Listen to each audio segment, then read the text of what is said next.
Olá, tudo bem com vocês? Bom, espero que sim. Sejam todos bem-vindos a este canal Ponderações com José Novales. De antemão, muito obrigado pela generosidade do seu apoio e seja você em quaisquer lugares aí desse nosso imenso mundão de nosso Deus, né? Eu quero comentar com você neste vídeo sobre uma sucessão de ataques muito bem sucedidos que aconteceram de ontem para hoje na Ucrânia por parte das Forças Armadas da Rússia. Comentar também sobre um incidente que ocorreu na República Tcheca, que é um país da OTAN, né? Fala-se que foi apenas um acidente, outros falam que foi uma sabotagem e algumas fontes até alegam que possivelmente a Rússia teria feito esse ataque a esse centro de treinamento na República Tcheca que recebe ucranianos e prepara ucranianos para o front, tá? Eu não acredito nessa última possibilidade aí, nessa última hipótese, mas alguns sustentam que sim, que pode ter sido um ataque da Rússia à República Tcheca, tá? Fala também sobre alguns outros pontos aí, como por exemplo a visita do Putin ao Vietnã, que teria desagradado absurdamente a Washington, né?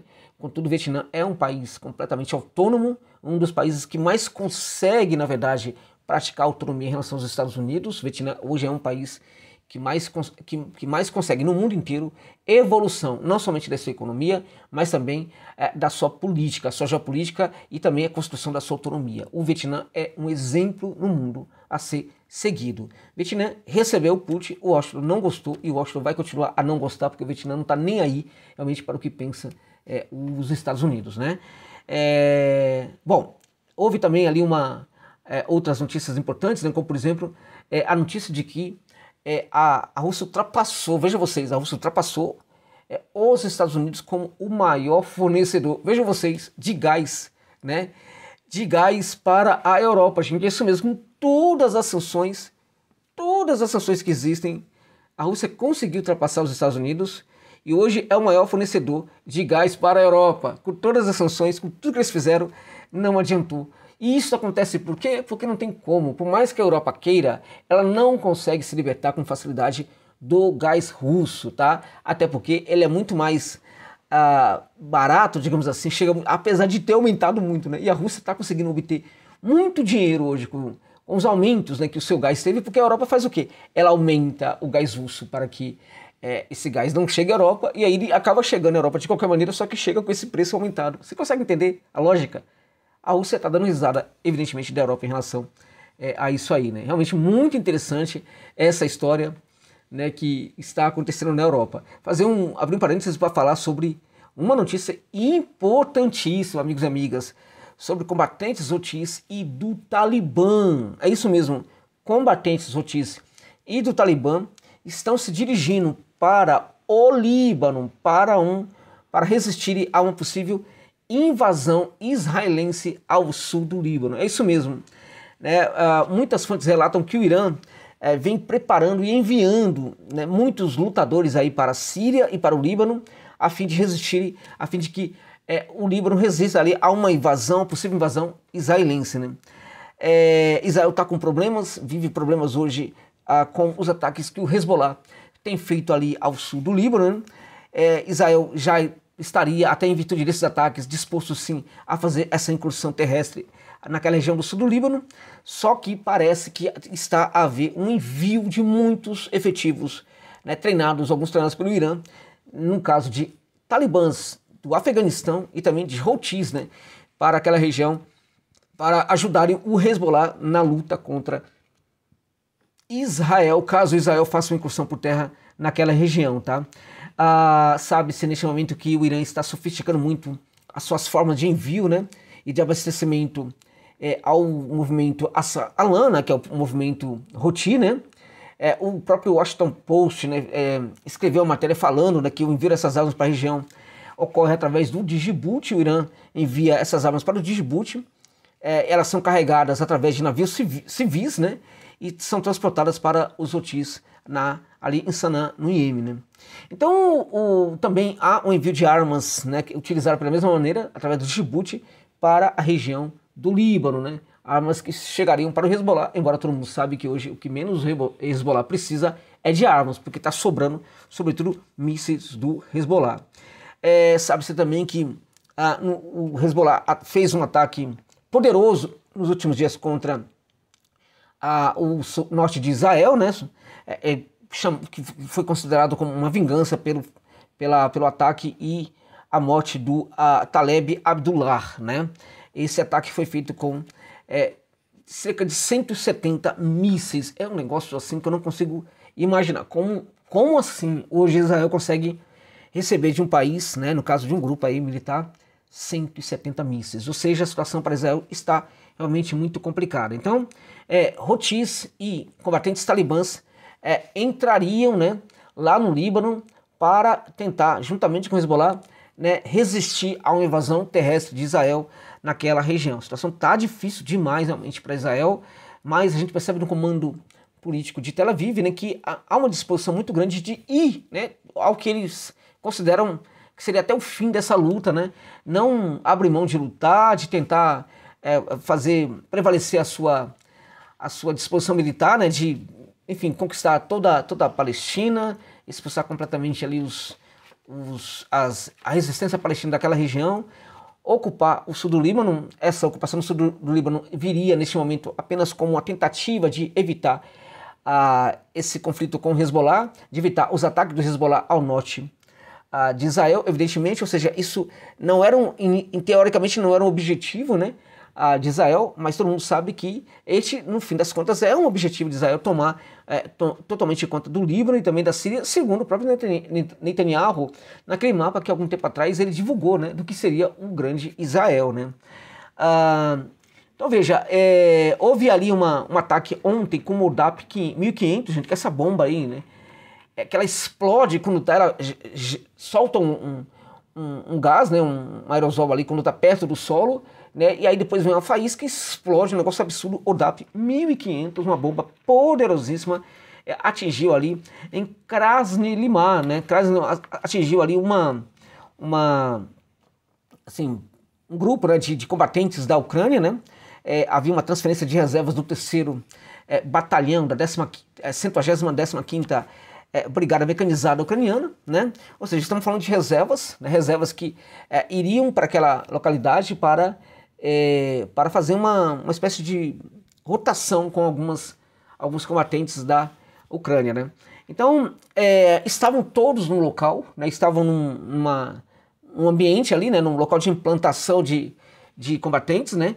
Um local de implantação temporária, né? de combatentes. Os combatentes que chegam ali iriam ser direcionados para uma outra área, no caso para frente de batalha, né? Então estavam ali preparando-se para saírem do local e irem para o front, né? Neste momento, um Odap 1500 chegou sobre eles, né?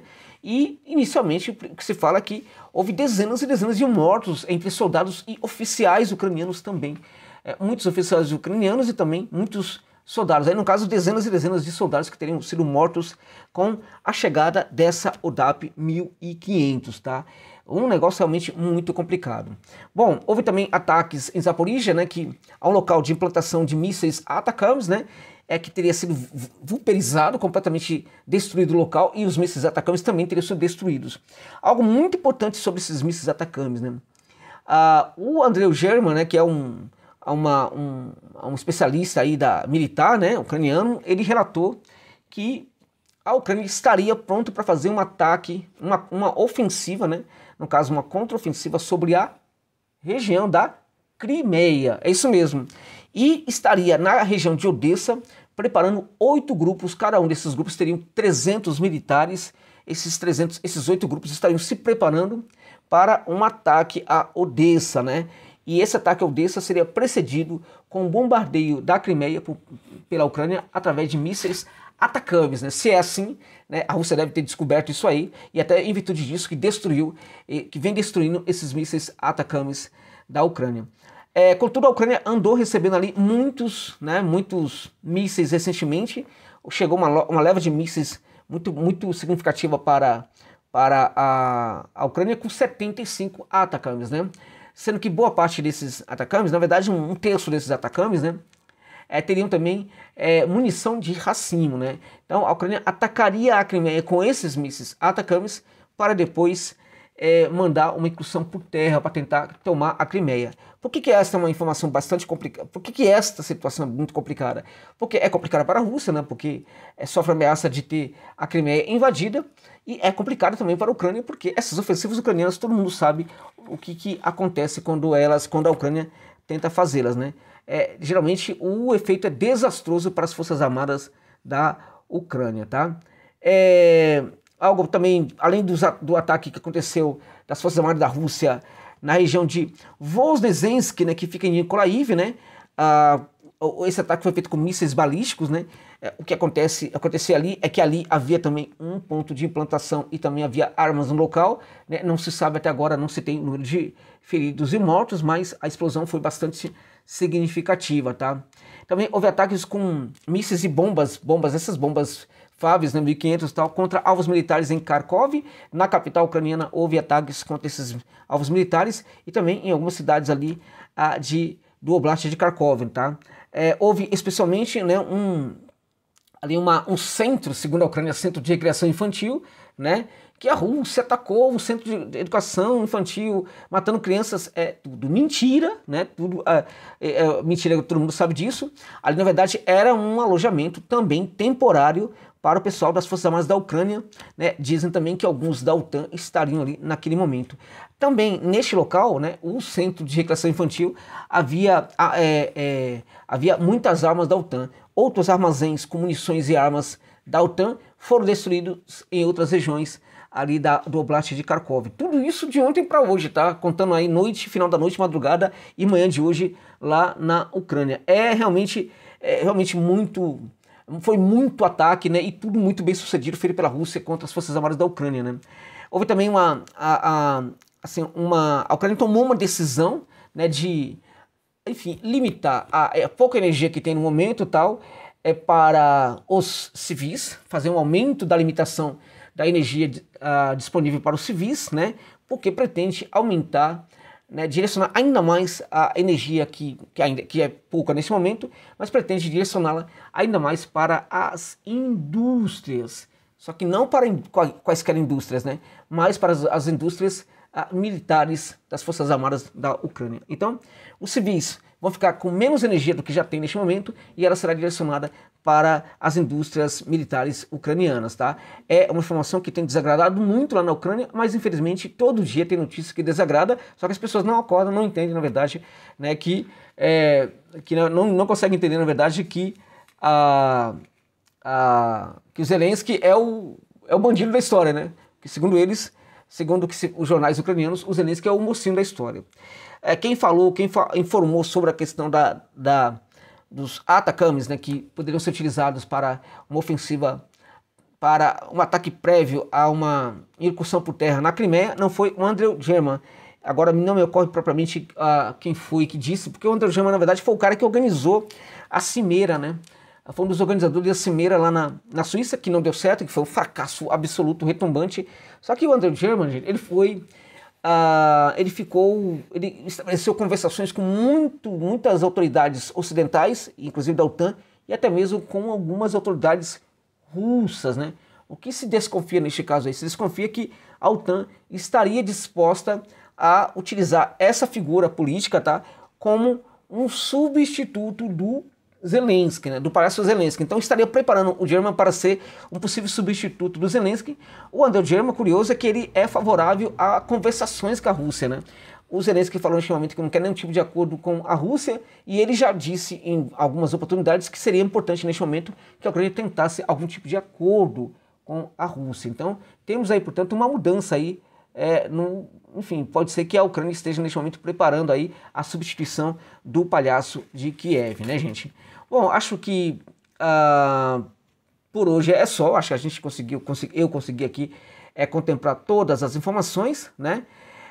Bom, é isso. Eu não mandei o abraço para todo mundo, então estou mandando agora um abraço para todos os meus irmãos e irmãs que estão em todos os lugares do mundo, né? Aqui no Brasil, aqui no estado de São Paulo, meu estado, aqui na cidade de São Paulo, minha cidade, em toda a América do Sul, América Latina, né? Nas Europa, todos os lugares das Europa, né? na Ásia, lá na Oceania e também especialmente para os meus irmãos e irmãs da Mãe África, a mãe de todos nós, tá? Então um abraço terno, cheio de carinho mesmo, cheio de solidariedade a todos vocês em todos os lugares do mundo, tá bom, gente? É isso.